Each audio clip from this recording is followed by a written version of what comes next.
Huli ang isang tricycle driver sa Maynila dahil sa patong-patong na traffic violation. Ang tsuper na pag-alaman ng suspect din sa paggogoyo ng isang Australian. Nasa frontline na balitang yan, si Dave Abuel.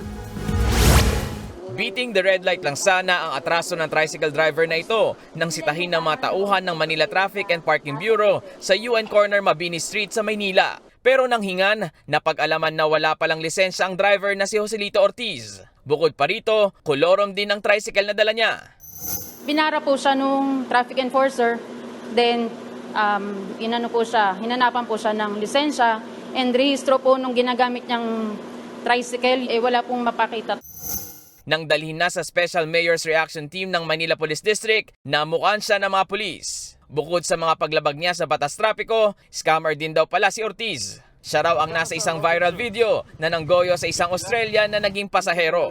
Imbis daw kasi na 50 pesos, siningil ang dayuhan ng 550 pesos para sa wala pang 10 minutong biyahe. Nagbayad po siya ng 100 pesos yung Australian citizen dun sa tricycle driver. Doon po nagsimula na nagalit po itong tricycle driver kasi ang sabi niya is 550 daw po ang babayaran ng Australian citizen, which is hindi naman inaccept nung Australian citizen na ang usapan kasi nila is 50 pesos. Ayon sa mga pulis, hindi nagreklamo ang dayuhan pero bukas daw ang istasyon nila sakaling maisipan niyang sampahan ng reklamo si Ortiz.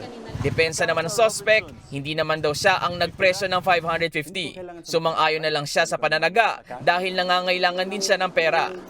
Kung kasama ko pang nagsabi ng 550, hanggang sa nagtalo na po sila. Ngayon sabi ko po, 300, my friend, okay na po 300. Kaya pa rin po pumayag ng mga kasama ko. Kasalukuyan po na sa hospital po yung anak ko po nun. Higa po.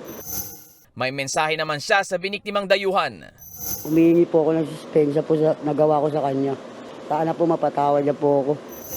Sa ngayon, nasa kustodiya ng MPD Smart si Ortiz at mahaharap sa reklamong paglabag sa Land Transportation and Traffic Code. Nagbabalita mula sa Frontline, Dave Abuel, News 5. Mga kapatid, Jess De Los Santos po, huwag magpahuli sa mga umaaksyong balita at napapanahong issue sa bansa. Para sa mas malawak na balitaan, mag-subscribe at mag-follow sa social media pages ng News 5.